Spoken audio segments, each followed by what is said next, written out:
مومنین سوال کرتے ہیں کہ قربانی کے 3 حصے ہوتے ہیں معمولاً، ایک اپنے لیے، ایک رشتہ داروں کے لیے، ایک مستحقین کے لیے، تو یہاں پر اسے کیسے ڈسٹریبیوٹ کیا جائے؟ تو اس کے لیے آسان ترین پہلی بات تو یہ ہے کہ یہ واجب نہیں ہے، کیونکہ ہماری قربانی مستحب قربانی ہے۔ حج کی قربانی واجب ہے، لیکن جو غیر حاجی ہیں ان پر قربانی مستحب ہے۔ تو اگرچہ کہ وہ صاحب ثروت بھی ہو تب بھی قربانی مستحب ہوتی ہے، واجب نہیں ہوتی۔ تو اس صورت میں مستحب قربانی میں یہ حصے کرنا ضروری نہیں ہے، پہلی بات تو یہ ریکمینڈڈ ہے لیکن ضروری نہیں ہے۔ دوسرا یہ کہ یہاں پر بھی جو اپنے عزیز اقربا ہیں، دوست احباب ہیں، بہت سارے اسٹوڈنٹس ہیں اور بھی بہت سارے افراد ہیں، انہیں قربانی کا گوشت دیا جا سکتا ہے، اور اس طرح سے اس میں نیت بھی کی جا سکتی ہے، اس میں کوئی حرج نہیں۔ فقہ حنفی اور فقہ جعفری میں ایک مسئلہ جو واضح طور پر مختلف ہے، وہ ہے قربانی کے حصے میں۔ معمولاً ہمارے ہاں جو اصطلاح استعمال ہوتی ہے بڑا جانور اور چھوٹا جانور، ٹھیک ہے؟ تو بڑے جانور میں 7 حصے ہو سکتے ہیں، اور چھوٹے جانور سے مراد میری یہاں مرغی نہیں ہے، تو کوئی یہ نہ سمجھ لے کہ مولانا نے مرغی کی بھی اجازت دے دی کہ اس کی بھی قربانی۔ تو چھوٹا جانور جو ہے بکری، دمبا وغیرہ، فقہ حنفی کے مطابق اس میں حصہ نہیں ہو سکتا، اور گائے، بیل وغیرہ میں 7 حصے ہو سکتے ہیں۔ لیکن فقہ جعفری کے مطابق چاہے بڑا جانور ہو یا چھوٹا جانور ہو، 7 یا اس سے زیادہ حصے ہو سکتے ہیں۔ تو بکرے کی قربانی میں بھی 7 یا اس سے بھی زیادہ حصے ممکن ہیں۔ تو یہ اس خاطر مسئلہ بیان کیا جا رہا ہے کہ ایک انسان چاہے وہ مثلا فرض کیجیے 10-15 دوست ہیں یہاں پر جو سب مل کر ایک قربانی اگر کر لیں تاکہ قربانی کا ثواب انہیں حاصل ہو جائے، تو فرض کیجیے کہ وہ $10-15 سے بھی قربانی میں شریک ہو سکتے ہیں تاکہ قربانی کے ثواب کو حاصل کر سکیں، کیونکہ سنت موقعہ ہے، ثواب بہت زیادہ ہے۔ تو مولانا صاحب اس میں کتنی حد ہے کہ کتنے لوگ شریک ہو سکتے ہیں؟ اب 25 کر لیجئے، 30 کر لیجئے۔ اب وہ الگ بات ہے کہ کلیجی کس کے حصے میں آئے، گردے کس کے حصے میں آئے، گوشت اتنا آئے کہ حلق تر ہو کہ نہ ہو، لیکن قربانی میں جانور میں جتنے حصے کرنا چاہیں کر سکتے ہیں، پہلی بات یہ۔ اور چھوٹے جانور میں بھی ہو سکتے ہیں، بڑے جانور میں ہو سکتے ہیں، میں نے عرض کیا۔ دوسرا ایک اس میں امپورٹنٹ بات یہ کہ قربانی کے ساتھ عقیقہ بھی ہو سکتا ہے، قربانی میں عقیقے کی نیت بھی کی جا سکتی ہے۔ البتہ جس قربانی میں عقیقے کی نیت کی جائے اس میں پھر حصے نہیں ہو سکتے، یعنی یہ نہیں ہو سکتا کہ ایک قربانی میں 25 لوگوں کی قربانی اور 25 لوگوں کا عقیقہ ساتھ میں ہو گیا، پورے خاندان کا عقیقہ ایک بکرے میں۔ یہ اگر عقیقہ ہو رہا ہے تو اس عقیقے میں، یہ میں تھوڑی بات اس لیے کر رہا ہوں، عید کا دن ہے، مزاح المومنین بھی عبادت ہے، ادخال السرور فی قلوب المومنین، مومنین کے دل میں سرور داخل کرنا۔ تو اگر فرض کیجئے کہ عقیقہ ہو رہا ہے قربانی میں، تو پھر وہ ایک ہی قربانی حصہ نہیں ہوگا، پھر اس میں ایک قربانی ہوگی اور اسی میں عقیقہ ہوگا پھر، اور جن کی جانب سے جن کے لیے عقیقہ کیا جا رہا ہے جس بچے کے لیے، پھر اسی کی نیت سے قربانی کرنا پڑے گی، یعنی قربانی اور عقیقے میں نیت ایک ہی کی ہونی چاہیے، والد صاحب کی طرف سے قربانی اور بچے کے لیے عقیقہ نہیں۔ اگر بچے کے لیے عقیقہ ہے تو بچے ہی کی طرف سے قربانی کر لیں اور اسے پھر عام قربانی کے طور پر اس کا گوشت استعمال کر لیں۔ اور آپ تب جانتے ہیں کہ قربانی کے گوشت میں جب تقسیم کیا جائے تو سید، نان سید، مستحق، غیر مستحق، اس کی کوئی قید نہیں ہے، جس سے آپ جتنے مومنین کو شریک کرنا چاہیں سب کو شریک کر لیں، ثواب انشاءاللہ بڑھتا چلا جائے گا۔ تو یہ بنیادی طور پر کچھ میں اپنے بھی مستحب پر عمل کرنا چاہ رہا تھا کہ عید قربان کے دن قربانی کے کچھ مسئلے بیان ہو جائیں، اور آپ کے لیے بھی مستحب ہے اسے سننا۔ تھوڑا سا قربانی کے فلسفے کے بارے میں ہم انشاءاللہ نیکسٹ خطبے میں بات کرنے کی کوشش کریں گے کہ اللہ سبحانہ و تعالی ہمیں توفیق عنایت فرمائے۔ اصل جو قربانی کی اسپرٹ ہے وہ کیا ہے کہ ہر ایک یہ جذبہ رکھتا ہو کہ جس کی زندگی میں جو اسماعیل ہے وہ اسے اللہ کے نام پر قربان کر سکے۔ ہر ایک کی زندگی میں ہمارے یہاں کوئی اسماعیل ہے، یعنی وہ قیمتی اور محبوب ترین شے، کسی کے لیے خود اس کی اپنی جان یا اولاد یا جاب یا بزنس، تعلقات، سٹیٹس، ہر ایک کی زندگی میں یہ اس میں طاقت اور قوت آ سکے اللہ کے نام پر کہ جب حکم خدا ہو تو وہ اپنی زندگی کے اسماعیل کو اللہ کے نام پہ قربان کر سکے۔ یہ قربانی کا ایک جملے میں مفہوم، اور اس کا جو قرآنی پہلو ہے وہ انشاءاللہ نیکسٹ خطبے میں عرض کرتے ہیں۔ حضرت حجت کے نام گرامی پر 3 مرتبہ بآواز بلند صلوات بھیج دیں۔ محمد و آل اللہم صلی علی محمد و آل محمد، اللہم صلی علی محمد و آل محمد۔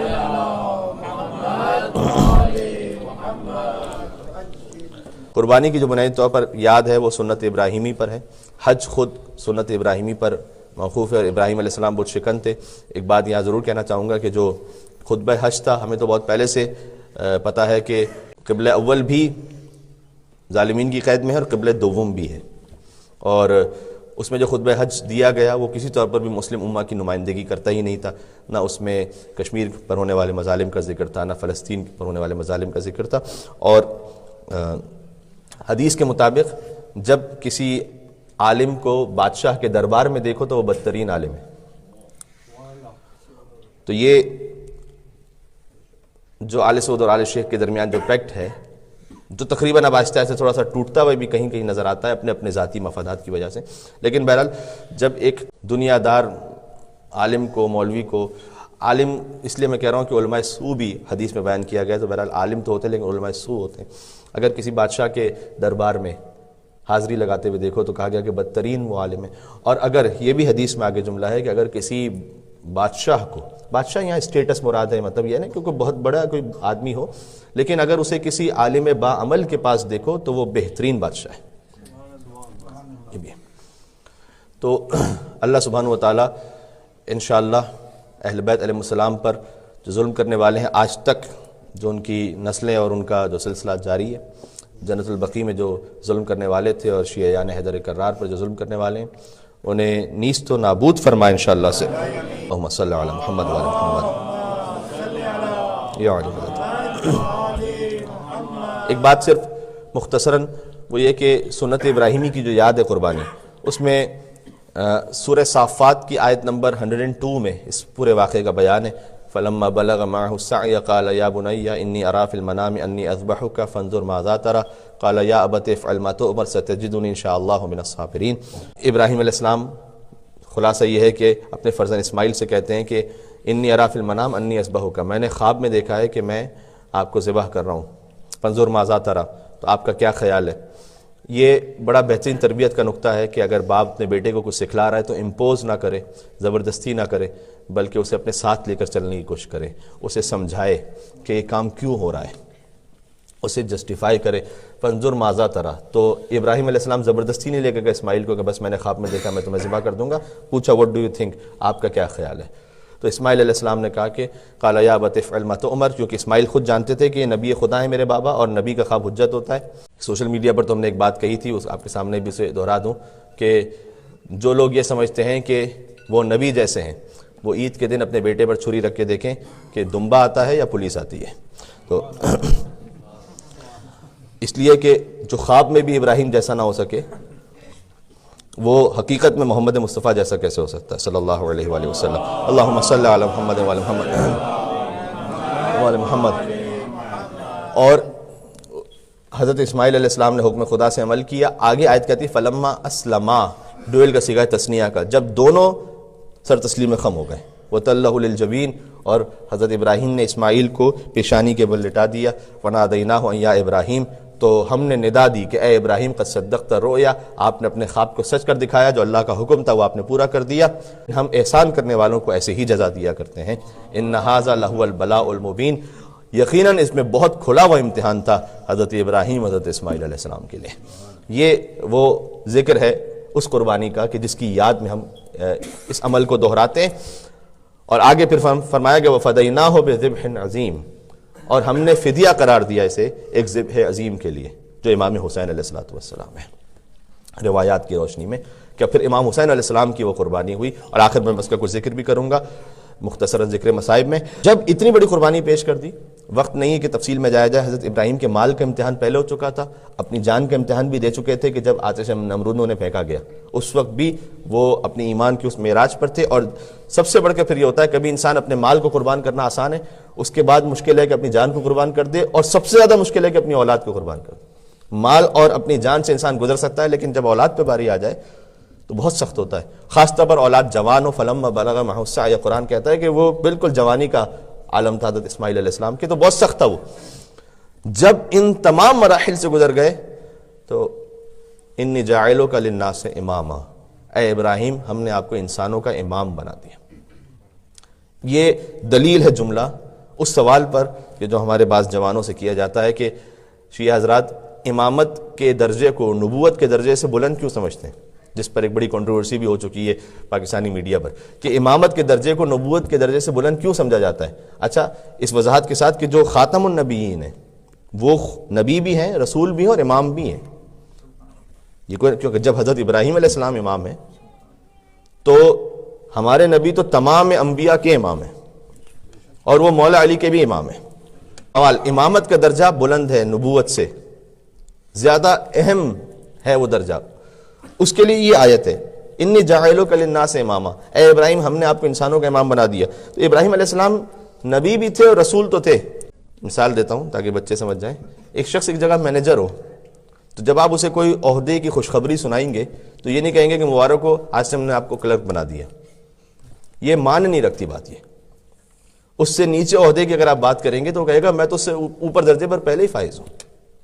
جب آپ اس سے اوپر درجے کی بات کریں گے کہ ہم نے آپ کو جنرل مینیجر بنا دیا، برانچ مینیجر بنا دیا، ایریا مینیجر بنا دیا، سی ای او بنا دیا، فرض کیجیے، تب جا کر بات میں وزن ہے کہ آپ اس سے اوپر کی بات کر رہے ہیں۔ اگر امامت کا درجہ نبوت اور رسالت سے کمتر ہے تو ابراہیم علیہ السلام کو کہنے کا حق ہے کہ سارے امتحان کے بعد بھی درجہ تو وہی ملا کہ جو پہلے سے میرے پاس وہ موجود تھا درجہ، کہ جو نیا درجہ اس سے کم ہے، تو کیا فائدہ ہوا؟ پھر لاجک نہیں بنتی۔ یہ کہنا اللہ سبحانہ وتعالیٰ کا نبی اور رسول ہوتے ہوئے حضرت ابراہیم کو کہ ہم نے آپ کو انسانوں کا امام بنا دیا، یعنی کچھ اور بلندتر درجہ ہے جو نبوت اور رسالت سے بڑھ کر ہے، وہ عطا ہو رہا ہے۔ اور جب وہ عطا ہو گیا تو قال ومن ذریتی، ابراہیم علیہ السلام نے کہا کیا میری نسل میں بھی کوئی امام ہے؟ آپ کو پورے قرآن میں یہ نہیں ملے گا کہ جب ان کو نبوت ملی تو کہا میری نسل میں کوئی نبی ہے، میری نسل میں کوئی رسول ہے، کہا کیا میری نسل میں کوئی امام ہے؟ کیونکہ ابراہیم علیہ السلام جانتے تھے کہ ایک وقت آئے گا کہ جب نبوت کا عہدہ ختم ہو جائے گا اور رسالت کا عہدہ ختم ہو جائے گا، لیکن امامت کا عہدہ وہ ہے جو قیامت تک باقی رہے گا۔ لہٰذا اپنی نسل کے لیے وہ عہدہ مانگا جو قیامت تک باقی رہے گا۔ تو کیا میری نسل میں کوئی امام ہے؟ تو حضور نبی بھی ہیں اور امام بھی ہیں۔ قرآن میں آیت موجود ہے کہ ہم نے آپ کو اے رسول بھیجا خاتم النبیین بنا کر۔ خاتم النبیین کا لفظ قرآن میں ہے، تو نبوت تو ختم ہو گئی حضور پر۔ میں تمام مسلمانوں سے گزارش کرتا ہوں کہ ختم نبوت کی آیت قرآن میں ہے، حضور پر ختم امامت کی آیت مجھے لا کے دکھائیے، تب میں مانوں گا کہ امامت کا عہدہ بھی رسول پہ ختم ہو گیا۔ بات واضح ہو رہی میں کیا کہنا چاہ رہا ہوں؟ یعنی یہ کہ نبوت وہاں ختم ہو گئی، امامت تو ختم نہیں ہوئی ابھی۔ امامت کے لیے تو کوئی ختم امامت کی آیت نہیں آئی۔ اور پھر من کنت مولا فہذا علی مولا کا مطلب یہی تھا کہ جس کا میں مولا ہوں اس کے علی مولا ہے۔ یہ امامت منتقل ہو رہی تھی۔ تفصیل اپنے مقام پر انشاءاللہ غدیر کے موقع پر تفصیل عرض کریں گے۔ حضور نے سب کو زحمت ہی نہیں دی علی کو مولا ماننے کی، کہا جو مجھے مولا مانتا ہے وہ علی کو مولا مانے، باقی سب کو زحمت نہیں ہے۔ کہا جو مجھے مولا سمجھتا ہے وہ مان لے علی کو۔ یہ امامت کے حوالے سے ایک مختصر سی بات ہو گئی۔ حضرت ابراہیم علیہ السلام، علماء اب تاریخ انبیاء میں اس طرح سے علماء بیان کرتے ہیں کہ ان کی آنکھوں پہ پٹی تھی تو انہوں نے جب پٹی کھول دی تو دیکھا تو اسماعیل تو محفوظ تھے اور دمبا ذبح ہو گیا تھا۔ عیون اخبار الرضا کی روایت ہے امام رضا علیہ السلام سے کہ ابراہیم علیہ السلام نے گریہ فرمایا۔ اب میں یہ صرف مومنین سے مخاطب ہوں، ضروری نہیں کہ تمام مسلمان مجھ سے متفق ہوں، میں آپ سے بات کر رہا ہوں، اس لیے آپ سے تعلق رکھتی ہے یہ بات۔ ابراہیم علیہ السلام نے گریہ کیا اور گریہ کرتے ہوئے ان کے دل میں گویا یہ خیال آیا تھا کہ شاید جس قربانی کا اللہ مجھ سے تقاضا کر رہا تھا اس معراج پہ وہ قربانی نہیں ہو پائی، کیونکہ اسماعیل تو بچ گئے۔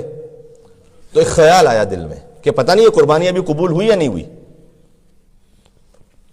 تو اس وقت اللہ سبحانہ وتعالیٰ نے، اور اس لیے وہ رونے لگے، وحی فرمائی حضرت ابراہیم کو کہ اے ابراہیم آپ کو اپنا نفس زیادہ عزیز ہے یا آخری نبی حضرت محمد مصطفیٰ صلی اللہ علیہ وآلہ وسلم زیادہ عزیز ہے؟ اللہم صلی علی محمد وآل محمد وآل محمد۔ کہ پروردگار مجھے اپنے نفس سے بھی زیادہ وہ عزیز ہے، ان کا درجہ زیادہ بلند ہے۔ پھر سوال کیا کہ آپ کو اپنے فرزند زیادہ عزیز ہیں یا آخری نبی کے فرزند امام حسین علیہ السلام زیادہ عزیز ہیں؟ اور اس وقت ابراہیم علیہ السلام نے کہا مجھے اپنے فرزند سے بھی زیادہ عزیز حسین علیہ السلام ہے، کہ ان کا درجہ زیادہ بلند ہے۔ اس وقت ابراہیم علیہ السلام کے سامنے امام حسین کے مصائب کا ذکر کیا گیا۔ دیکھیں انبیاء نے امام حسین علیہ السلام پر گریہ کیا ہے، اس کی ایک الگ پوری تاریخ ہے۔ حضرت آدم علیہ السلام، حضرت نوح علیہ السلام، حضرت ابراہیم علیہ السلام، تو اس وقت جب امام حسین کے مصائب کا ذکر کیا گیا کہ اے ابراہیم آج آپ کا امتحان مکمل ہو گیا اور آپ کے بیٹے کی جان محفوظ رہی، لیکن حسین ابن علی اپنے پورے کنبے کے ساتھ شہید ہو جائیں گے عالم پیاس میں اور عالم غربت میں. اس وقت ابراہیم علیہ السلام گریا کرتے امام حسین پر، تو وہی گویا اللہ سبحانہ وتعالیٰ سے جو کلام تھا ان کا، اللہ نے ایک کلام کیا کہ اے ابراہیم آپ اسماعیل کو ذبح کر کے جس مقام فضیلت کو حاصل کرنا چاہتے تھے، امام حسین کی یاد کی وجہ سے اور ان پر گریے کی وجہ سے وہی مقام ہم نے آپ کو عطا کر دیا. یہ ہے گریے پر امام حسین علیہ السلام کی فضیلت اور مقام. یہ سنت انبیاء علیہ السلام ہے. اور ابھی زیارت وارثہ بھی ہوگی انشاءاللہ. تو خود یہ زیارت وارثہ عید کے دن اس بات کے لیے اظہار ہوتا ہے کہ ہم امام حسین علیہ السلام کو یاد کریں عید کے دن، خاص طور پر عید قربان پر. 1 مہینے بعد ہے عاشور، اس سے بالکل 1 مہینے بعد ہے عاشور. کل اعمال عرفہ میں نے ایک جملہ پیش کیا تھا، بس اسی جملے سے اختتام کرتا ہوں. جب آج کا دن جو قربانی کا دن ہوتا ہے، جو حجاج ہیں وہ جانتے ہیں اس بات کو کہ جب قربانی ہو جاتی ہے ان کی طرف سے تو انہیں پیغام دیا جاتا ہے کہ بھئی آپ کی طرف سے قربانی ہو گئی، آپ سر منڈوا لیجئے یا اپنا حج جو ہے وہ مکمل. حسین بھی عاشور کے دن یہی پیغام دے رہے تھے ایک ایک بیوی کو. آ کر مقتل سے آتے تھے تو کبھی شہزادی زینب سلام اللہ علیہ سے کہتے تھے کہ اے بیوی آپ کی قربانی ہو گئی. بی بی ام فروا سے فرمایا آپ کی قربانی ہو گئی. کیوں؟ اس لیے کہ جب آن محمد کے لاشیں اٹھائے تو بی بی زینب کی قربانی ہو گئی سلام اللہ علیہ. جب حضرت قاسم کے پامال لاشیں پر پہنچے تو حضرت ام فروا سلام اللہ علیہ کی قربانی ہو گئی. جب امام حسین اپنے کڑیل جوان علی اکبر کے لاشیں پر پہنچے تو شہزادی ام لیلہ سلام اللہ علیہ کی قربانی ہو گئی.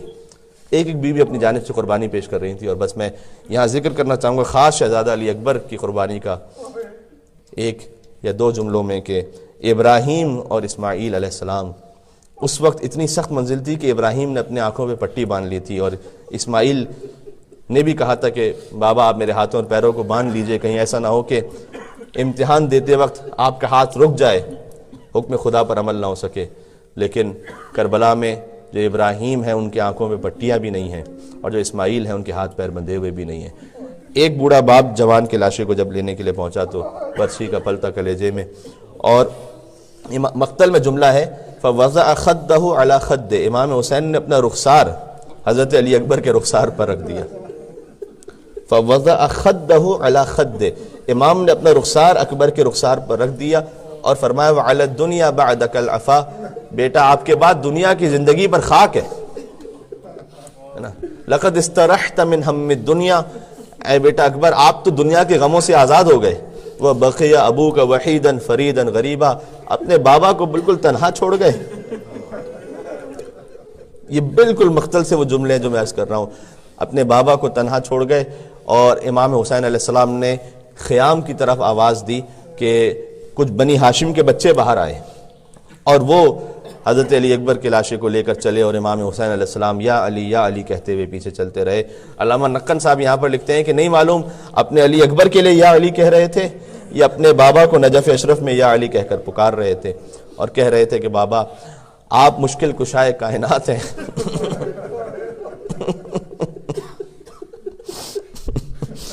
مشکل کشائے کائنات ہیں اور میں آپ کا بیٹا، بابا میری مدد کو آئیے گا.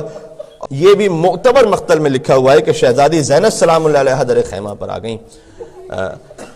بزرگوں کے جملے کہنے چاہیے ایصال ثواب کے لیے بھی اور ان کی یاد کے لیے بھی. حضرت مرحوم علامہ ذیشان حیدر جوادی صاحب علی اللہ مقامہ بیان کرتے ہیں شہزادی زینب سلام اللہ علیہ کا زبان حال، کہتے ہیں کہ لاشا ہے برابر کا بھیا سے نہ اٹھے گا. کیونکہ امام حسین علیہ السلام ضعیفی کا عالم ہے، اکبر عین جوانی کا عالم ہے. تو بی بی زینب کہہ رہی ہیں کہ لاشا ہے برابر کا، آج سے میں گریے کی امید رکھتا ہوں دوسرے مصرے پر، لاشا ہے برابر کا بھیا سے نہ اٹھے گا، میں پالنے والی ہوں گودی میں اٹھا لو گے.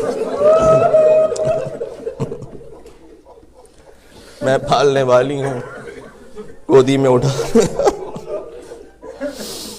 السلام علیکہ یا ابا عبداللہ وعلی الارواح التي حلت بفنائک. السلام علی الحسین وعلى علي بن الحسين وعلى أولاد الحسين وعلى أصحاب الحسين. بسم الله الرحمن الرحيم. والعصر إن الإنسان لفي خسر إلا الذين آمنوا وعملوا الصالحات وتواصوا بالحق وتواصوا بالصبر. صلوات على محمد وعلى